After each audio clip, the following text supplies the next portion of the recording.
नमस्कार दोस्तों, स्वागत है आपका आपके अपने यूट्यूब चैनल मनफ स्टोरीज में। चलिए आज की कहानी शुरू करते हैं। कहानी है मेरी मोहिनी दीदी की, जो मेरे छोटे चाचा की लड़की थी। स्नातक करने के बाद बीएड की पहली साल थी। दादाजी ने लड़का देखना शुरू कर दिया था। बड़े चाचा जी और पापा जी दिल्ली लड़का देखने गए थे, तो वहाँ उन्हें एक रिश्ता अच्छा लगा, तो बात की गई। उन्हें मोहिनी दीदी की शिक्षा के बारे में बताया। उन्होंने बोला कि हमें लड़की की लंबाई अच्छी चाहिए, अगर लंबाई अच्छी होगी तो रिश्ता हो जाएगा। पापा जी ने उनकी तसल्ली के लिए बताया कि हमारी मोहिनी की लंबाई 5 फीट 5 इंच है। तो उन्हें तसल्ली हो गई कि लंबाई तो ठीक है। बाकी तसल्ली के लिए पापा जी ने दीदी के फोटो उन लोगों के हाथ में थमा दिया और बोला, देख लीजिए, फिर आगे की बात कीजिए। उन्हें फोटो पसंद आई थी, तो लड़की दिखाने के लिए उन्होंने इच्छा जाहिर की। तब चाचा जी और पापा जी ने बोला कि आप अपने घर सलाह मशविरा करके हमें बता दीजिएगा कि शादी किस तरह की करनी है, कैसे कैसे करनी है, वगैरह वगैरह। जब आपस में बात कर लेंगे और दोनों पक्षों का सामंजस्य बैठेगा तो लड़की देख लीजिएगा। लड़के का नाम था अजय। 12th तक पढ़ाई करने के बाद अमेरिकन बैंक में कस्टमर केयर की जॉब कर रहा था। अजय के घर में उसकी एक बहन जो कि बीए कर रही थी, और उसके मम्मी पापा मिलाकर के कुल 4 लोग थे। उनके पापा जी का नाम संजीव शर्मा और बहन का नाम तारा था। पापा जी और चाचा जी बात करने के बाद घर वापस आ गए थे। आकर सारी बात उन्होंने दादाजी को बताई। दादाजी भी सहमत थे। इंतजार था तो बस उनके एक कॉल का। बात कर ही रहे थे कि उधर से कॉल आ गया। ताऊ जी ने बात की।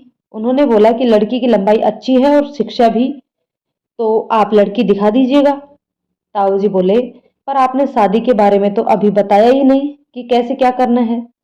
संजीव जी, कोई बात नहीं, आप कैसे जैसे शादी करोगे हमें पसंद होगी। बस एक शर्त है कि आपको शादी करने के लिए दिल्ली आना पड़ेगा। ताऊ जी बोले, पर ऐसे कैसे हमारी व्यवस्था बनेगी? दिल्ली तो काफी दूर है और हमारे रिश्तेदार भी बहुत हैं। संजीव जी बोले, जी कोई नहीं, आप 50 लोग आइएगा, बाकी सब हम अपने हिसाब से देख लेंगे। ताऊ जी, जी हमारे घर में तो 25 मेंबर हैं और बाकी घर परिवार के लोग, और कम से कम मोहिनी के मामा जी और मौसी जी, इन सब की फैमिली में से भी हम किसी को नहीं छोड़ सकते। तो ज्यादा विनती करने के बाद 100 लोग ले जाने का तय हुआ। फिर लेन देन सब तय करने के लिए दादाजी, ताऊ जी और चाचा जी सब, और साथ में बिचौलिया ताऊ जी दिल्ली पहुंच गए। पूरी शादी 15 लाख में तय हुई और हमारे 100 लोगों को खाने के लिए 3 लाख रुपए अलग से तय हुए। पूरी शादी तय कर दी गई और आगे की प्रक्रिया शुरू। राजीव जी, अजय जी, तारा और अजय की मम्मी चारों दीदी को देखने के लिए आए और उनकी खूब खातिरदारी की गई। दीदी उनको पसंद आ गई, तो 2 साड़ी और एक गोल्ड की चैन और रिंग देकर के वो लोग विदा हो गए। 6 नवंबर 2021 की शादी तय हो गई। शादी की तैयारियां शुरू हो गई। बस बुक कर ली गई, थोड़े बहुत कार्ड भी बांट दिए गए। ज्यादा लोग ले जाने नहीं थे, इसलिए जल्दी ही काम निपट गया। लड़कियों की तैयारियों में थोड़ा ज्यादा समय लग गया। घर में 10 लड़कियां जो थी, 2 की शादी हो गई थी, एक की होने वाली थी। बाकी बची 7 लड़कियां, कोई डांस सीखने में लगी थी तो कोई किसी और में।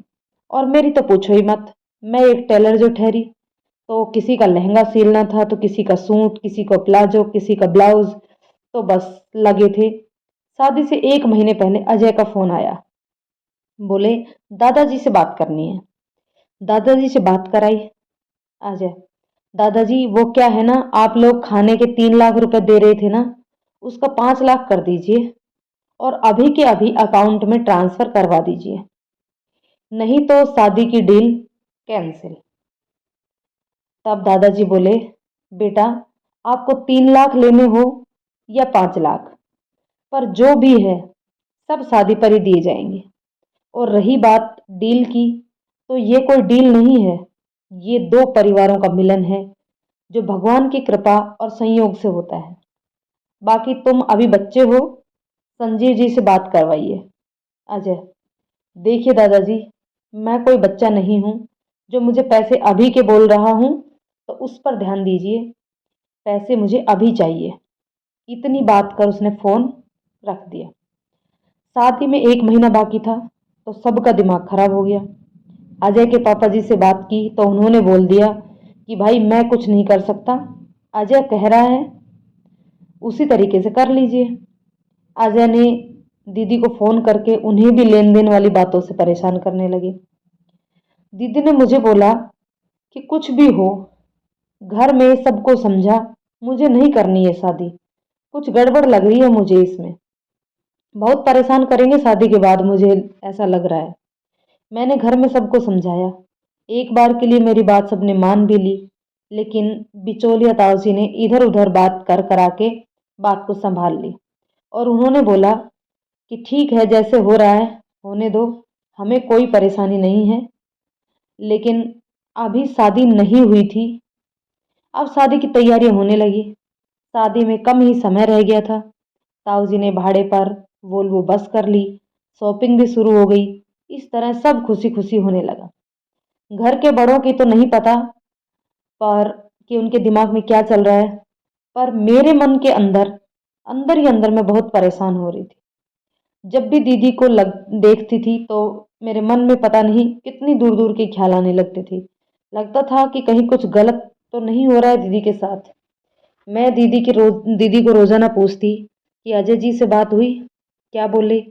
दीदी, आपको क्या लगता है कुछ गलत तो नहीं हो रहा आपके साथ? अगर आपको कुछ भी गलत लग रहा हो तो मुझे बोल सकती हो आप, मैं कुछ भी करूंगी पर यह शादी नहीं होने दूंगी। पर आप बताएंगी ही नहीं तो फिर कैसे दीदी? बताओ ना दीदी, आप कुछ तो बोलो ना। दीदी, तू पागल है, फालतू में दिमाग खर्च करती रहती है, कोई काम तो होता नहीं तुझसे, कामचोर कहीं की। दीदी ने हंसते हुए कहा और बोली, मैं खुश हूँ, अच्छे हैं सब, कोई दिक्कत नहीं है मुझे। फिर मुझे भी थोड़ी तसल्ली हो गई थी और फिर सब अपनी अपनी तैयारियों में जोर शोर से लग गए। अब शादी का वक्त आ गया था। सबके कपड़े तैयार हो गए थे। 5-6 दिन पहले से ही सबकी पैकिंग शुरू हो गई थी। भाई दिल्ली जो जाना था, आखिर राजधानी है हमारे देश की, तो तैयारियां भी थोड़ी खास ही थी। लग रहा था कि कुछ छूट न जाए जल्दी जल्दी में, तो लगभग सबकी पैकिंग हो चुकी थी। 4 नवंबर को दीदी की लगन हो गया। सब थोड़े भावुक होकर रो रहे थे कि अब दीदी पराई हो जाएगी। मैं भी बहुत रोई। अब दीदी को इस घर में एक ही दिन बचा था। 5 नवंबर को हल्दी, संगीत आदि हुए। खूब डांस किया सबने। दीदी ने भी डांस किया और कुछ खुशी भी थी, कुछ गम भी था, तो नींद भी नहीं आ रही थी। लग रहा था कि कल दीदी को छोड़कर आ जाएंगे। एक नई परिवार के साथ रहना होगा अब दीदी को। यही सोचते सोचते सुबह हो गई। आवाज लगने लगी, उठो सब जल्दी तैयार हो जाओ, जिसने भी लेट किया उसे यहीं छोड़ जाएंगे। ये आवाज दादाजी की थी। ये सब जल्दी जल्दी तैयार हो गए।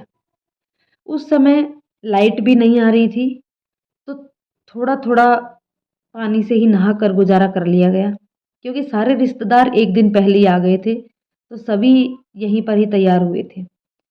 6 नवंबर सुबह 9 बजे हमारी बस रवाना हुई। सफ़र भी अच्छा रहा। मोहिनी दीदी, बड़ी दीदी, मम्मी और मैं, हम सब एक ही स्लीपर में बैठकर बातें करते जा रहे थे।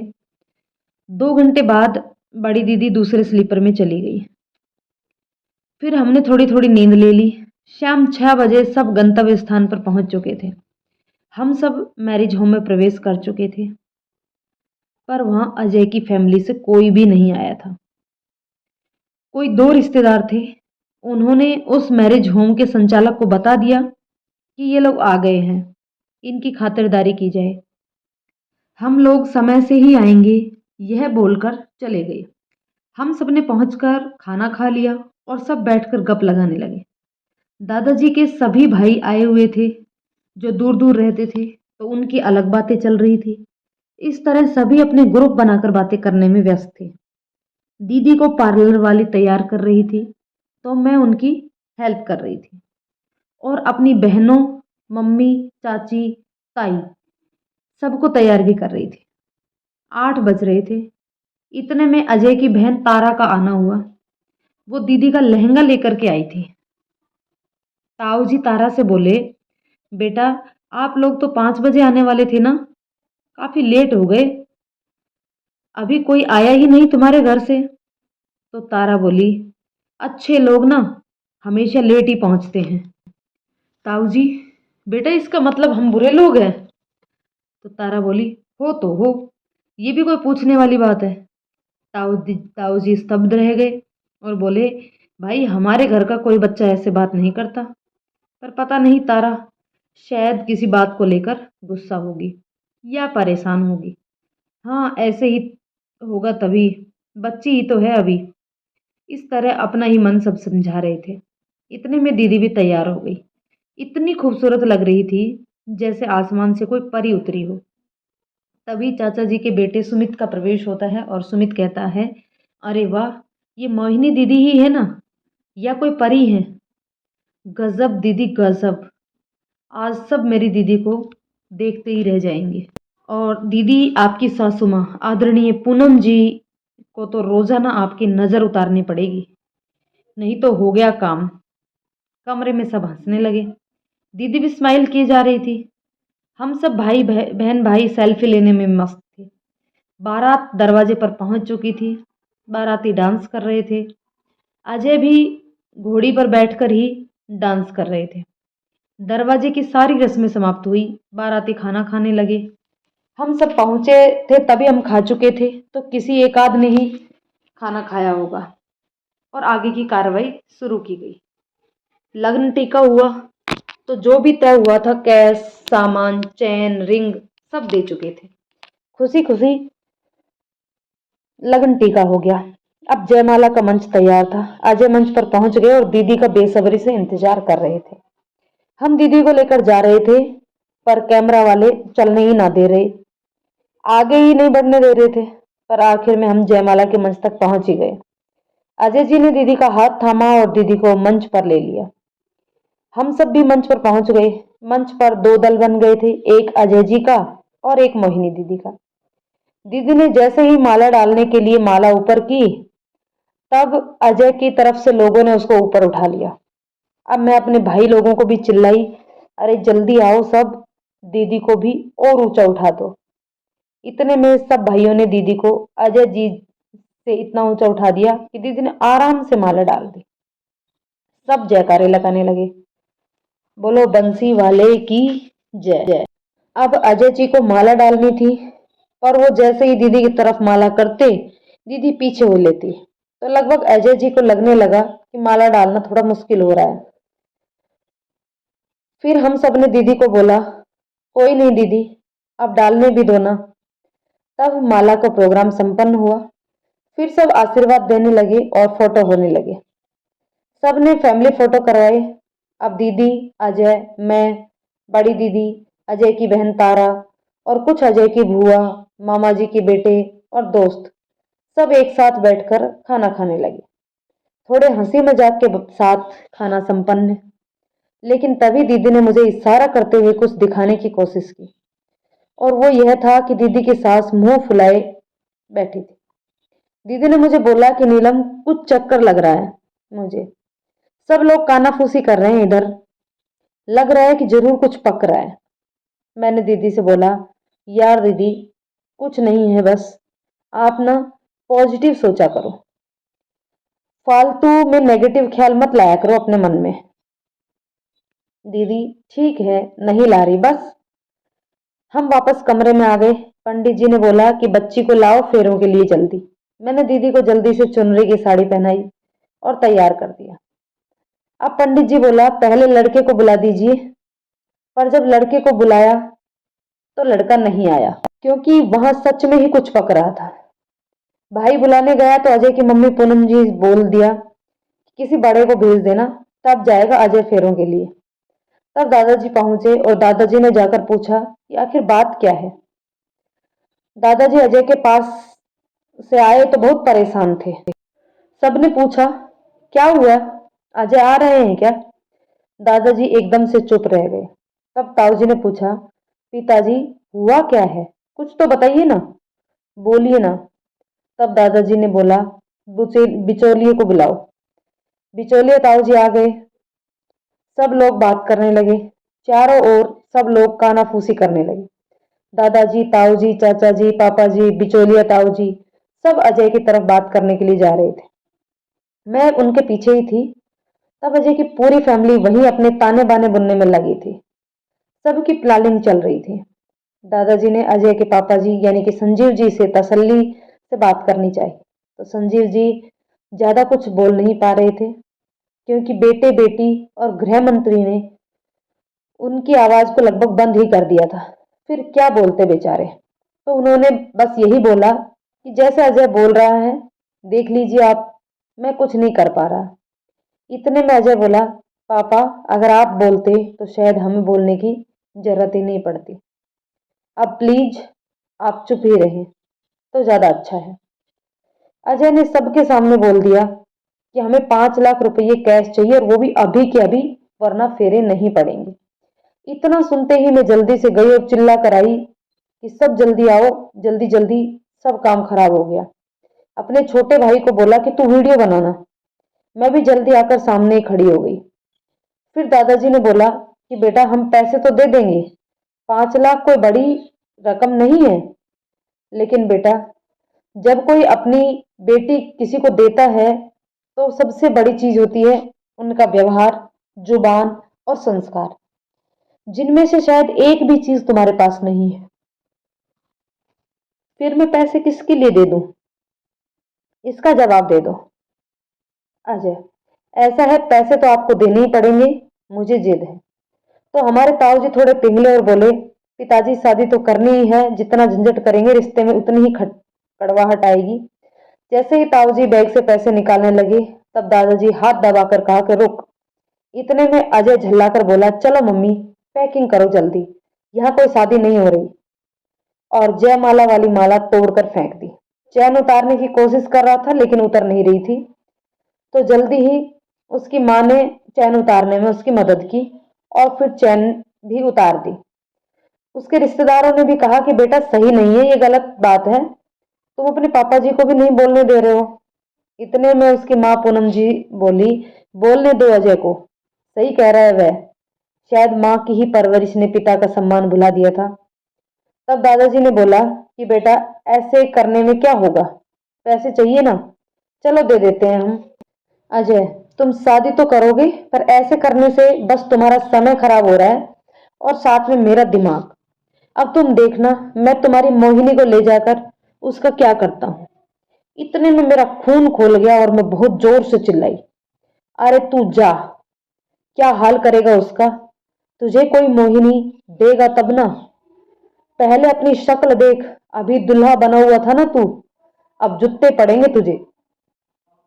आखिरी बार देख ले कैसा लग रहा है। और हाँ, तू क्या अभी पैकिंग की बोल रहा था, पैकिंग तो हम करते हैं, कोई शादी नहीं होगी यहाँ। पर अभी लगन टिके पर जो रख लिया ना तुझने, उसका फटाफट हिसाब कर दे, अभी के अभी। सुना? अब घर वालों को सब हाथ से छूटता हुआ नजर आया, तो उनको समझ में नहीं आ रहा था कि अब क्या किया जाए, कैसे घर जाएंगे। लोग तरह तरह के सवाल जवाब करेंगे, तो उन सबका क्या जवाब देंगे। और समाज, शायद यही सब उनके दिमाग को झकझोर रहा था। तो सब स्तब्ध थे। मुझे भी कुछ नहीं बोला, क्योंकि शायद मेरी बात से वो सहमत भी थे। फिर मैंने जल्दी से दादाजी को खड़ा किया और कहा, दादाजी इस इंसान से अच्छा तो हम अपनी मोहिनी दीदी को जान से मार दें। कम से कम हमें सब्र तो रहेगा कि हाँ वो मर गई। ये तो रोज रोज मारेगा। रोज रोज मरने से अच्छा है कि एक बार ही मर जाए। साथ ही हम सब भी तो ये होता हुआ नहीं देख पाएंगे। दादाजी, ये लड़का मोहिनी दी क्या किसी भी लड़की के लायक नहीं है। ये तो अपने बाप को भी लानत भरी जिंदगी दे रहा है, तो मोहिनी दीदी को क्या देगा। दादाजी मत करो ये शादी। दादाजी, हम दीदी को जानबूझकर जहन्नुम में तो नहीं धकेल सकते ना। तब दादाजी बोले, चलो सब यहाँ से, हमें इस लड़के के मुंह नहीं लगना, अपनी पैकिंग करो जल्दी। दादाजी ने अजय से बोला, ओए लड़के, तू ही करता धरता है ना, अब फटाफट हमारा हिसाब कर, हमें घर पहुंचना है। और अपने खाने के पैसे काट लेना, क्योंकि हम खाना कभी फ्री का नहीं खाते। एक बात और सुन, अपने रिश्तेदारों के खाने के भी काट लेना, क्योंकि तू तो है ही भिखारी। कहाँ से लाएगा आज की पार्टी हमारी तरफ से, दहेज की भिखारियों के नाम। इतने में मामा जी और हमारे रिश्तेदार मुझे जागने लगे और बोले, तू पागल हो गई है क्या? दिमाग तो ठिकाने पर है ना तेरा? क्या कर रही है आखिर? क्या चाहती है तू? क्या कहेगा सारा समाज? क्या मुंह दिखाएंगे घर परिवार वालों को? और कौन करेगा फिर तुम्हारे घर की लड़कियों से शादी? मैंने मामा जी और सभी रिश्तेदारों का सामना किया और सबको एक ही सवाल पूछा। अभी जब अजय ये बोल रहा था कि देखना आप लोग, मैं घर ले जाकर मोहिनी का क्या हाल करता हूँ, तब आप लोग कहाँ थे? यह सब मेरी शक्ल देख रहे थे। बोले, जो भी हो अब शादी तो कर देनी चाहिए, जैसा भी हो। मैंने बोला, अगर आप लोग यह चाहते हैं कि हम आपकी बातों में आकर और समाज के डर से यह शादी कर दें, तो आप लोग निराश हो जाइए, क्योंकि यह शादी तो अब नहीं हो सकती। चाहे धरती आसमान एक हो जाए, पर ना तो बस ना। और माफ कीजिएगा मुझे, आप लोग कौन से समाज की बात कर रहे हो? वह समाज जो हम लोगों को पैदा होने से पहले ही मार देता है, या वह समाज जिसमें दहेज की वजह से न जाने कितनी औरतों को फांसी या आग की बलि चढ़ा दिया जाता है, या वह समाज जो लड़की को शादी में मिले हुए दहेज से हैसियत नापता है, या वह समाज जिसमें एक आदमी की 10 पत्नियां मर जाएं तब भी वह विदुर नहीं होता, शादी पर शादी, शादी पर शादी करता जाता है, और एक औरत विधवा हो जाए तब आप जैसे लोग ही उसकी दूसरी शादी करने में अड़ंगा डालते हैं। जब हमारी दीदी को दहेज के लिए परेशान किया जाएगा या वह रोज रोज मरेगी, तब ना कोई उधर का समाज होगा और ना ही इधर का, ना ही आप लोग आएंगे। फिर किस समाज की बात करते हैं आप लोग? तब तक हमारे दादाजी भी आ गए थे और उन्होंने मोर्चा संभाल लिया। और दादाजी बोले, क्यों बच्ची से बहस कर रहे हो आप लोग? अरे किस समाज की बात करते हो आप? अभी मेरे जितने ना तो आप में से किसी की उम्र है और ना ही तुम लोग समाज के बारे में कुछ जानते हो। और रही बात समाज और परिवार या मेरी बच्चियों की शादी की, तो वह मेरा काम है। आप लोग यही सब समाज बनता है जब तक हम खुद अपनी सोच नहीं बदल सकते, या तुम लोग सब कुछ देखकर भी समाज का नाम लेकर सब अनदेखा कर देना चाहते हो, तो फिर किस समाज की बात करते हो तुम? हम यही तो समाज है। फिर समाज का सामना मैं करूंगा, अपनी बच्चियों को किसी कुएं में नहीं डालने वाला मैं। और जब मैं खुद सही हूं तो मुझे किसी का डर नहीं। फिर सब लोग वहां पे चुप हो गए और बोलने वाले, हाँ जी ये बात सही है, अब नहीं होनी चाहिए ये शादी। सब आपस में सलाह मशविरा करने लग गए कि अब क्या करना चाहिए जिससे हमारे पैसे वापस मिले। अब उधर के पक्ष में उथल पुथल होने लगी। सब लोग धीरे धीरे प्लानिंग करने लगे, अजय को पटाने लगे कि माफी मांग ले, वरना हमें तो लग रहा था कि ये लोग पैसे दे देंगे, पर ये तो अपनी लड़की को कुंवारी ही वापस ले जाने के लिए अड़ गए हैं। हमने तो ये नाटक पैसों के लिए किया था, हमने ये नहीं सोचा था। कुछ ही देर में अजय के पक्ष ने माफी की पहल होने लगी, जिसमें अजय भी शामिल था। अजय अपनी टूटी हुई जयमाला जोड़ करके अपने गले में पहन करके आगे चल दिया और उसके पीछे उसके परिवार वाले और रिश्तेदार।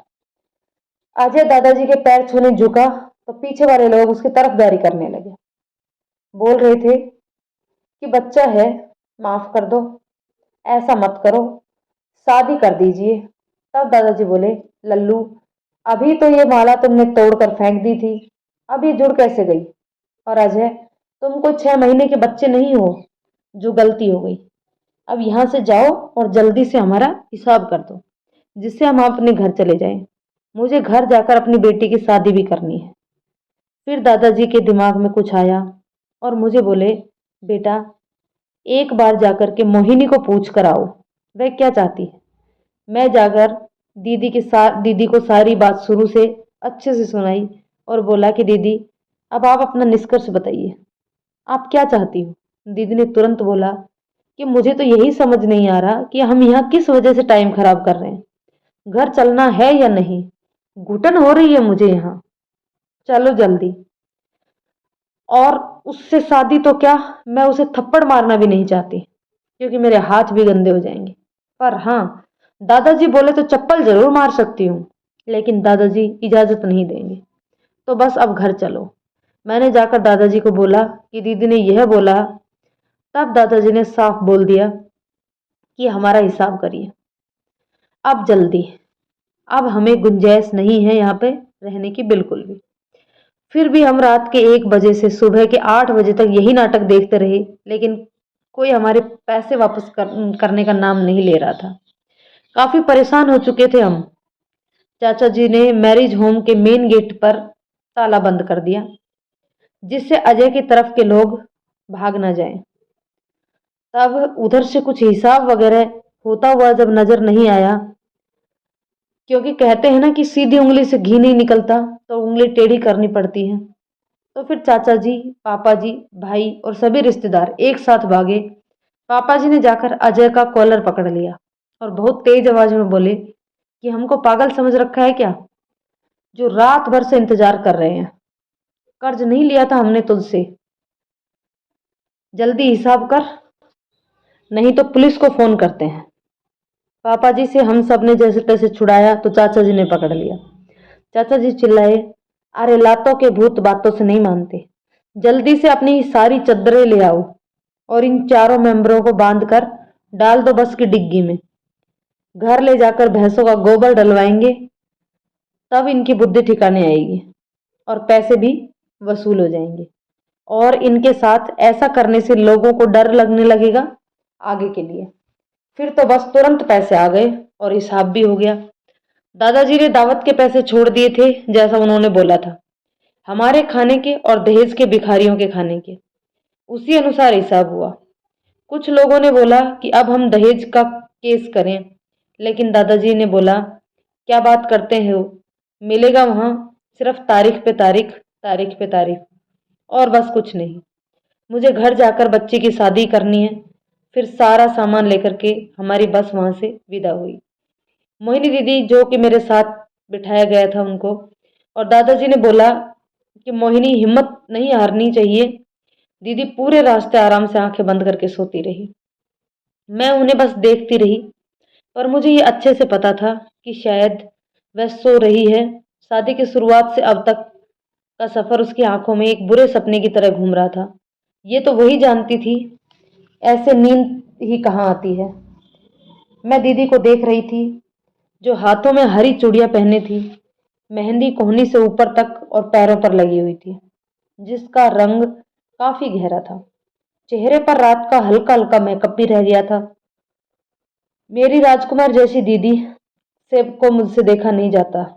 मैं बार बार आंखों में आंसू छुपाई जा रही थी, पर अपने आप को थोड़ा कठोर कर मैं दीदी से बात करना चाह रही थी। मैंने दीदी को उठाया तो दीदी की आंखें आंसुओं से भरी हुई थी। मैं दीदी को समझाने लगी, दीदी आप कमजोर नहीं पड़ सकती, अगर आप कमजोर पड़ेंगे तो घर वालों का क्या होगा। आपकी जिंदगी के बारे में सोचकर ही उन्होंने ये फैसला लिया है। उन्होंने समाज, परिवार, दुनिया को परे रखकर इतना बड़ा फैसला लिया है, और अब घर में सबकी नजरें आप पर ही रहेंगी। अगर आप कठोर हो जाएंगी तो अपने घर वालों को कितनी दुनिया से कोई फर्क नहीं पड़ेगा, लेकिन अगर आप कमजोर पड़ोगी तब तो सभी को यही लगेगा कि कहीं हमने गलत फैसला तो नहीं ले लिया। दीदी, अगर आप सर उठाकर चलोगी तो कोई कुछ नहीं बोल पाएगा, क्योंकि अक्सर सर झुकाकर चलने वालों को लोग यूं ही दोषी करार दिया करते हैं, पर सर उठाकर चलने वालों के सामने लोग हिम्मत नहीं करते। दीदी ने भी बोल दिया, मैं कोशिश करूंगी, क्योंकि तेरी बात में दम है। अब हम घर पहुंच गए थे। बाहर सभी परिवार वाले लोग जमा मिले हमको। दीदी हम सबके लिए शेरनी की तरह चल रही थी, पर मुझे उन्हें देखकर अब थोड़ी खुशी थी। घर पहुंचे तो परिवार की औरतें आने लगी। दादाजी बोल गए थे कि कोई भी आए घर, रोने की जरूरत नहीं है, काम थोड़ा नया है सबके लिए, तो हिम्मत से काम लेना और बोलने का मौका किसी को भी मत देना। औरतें आई तो वहीं से रोना शुरू कर दिया। हारे राम जी, का हो गया, बड़ा बुरा भयो, हमें तो रोटी ऊना भाई रही, तुम्हारी छोरी कहाँ लिखवाई लाई कर मन में, ऐसो तो कऊ को ना भयो, कैसो मोह देखेगो समाज में। दादाजी ने तुरंत बड़े गुस्से में कहा, यहाँ कोई मर नहीं गया जो आप ऐसे रो रही हैं। उस लड़के ने समय रहते अपनी औकात बता दी, नहीं तो करम तब फूटते जब उसकी शादी हो जाती। हम तो भगवान जी पर प्रसाद चढ़ाएंगे जो हमारी बच्ची उससे बच गई। दादाजी की बातें सुनते ही सब औरतें एकदम शांत हो गई और अपने घरों के लिए निकल गई। उसके बाद दूसरा लड़का घर परिवार देखकर फिर सारे अरमान पूरे हुए। बहुत अच्छा लड़का और परिवार मिला। उन्हें उस शादी की सारी बात बताई तो उन्होंने बोला, कोई बात नहीं, आपने काबिले तारीफ काम किया है, दिल खुश हो गया आप जैसे लोगों से मिलकर।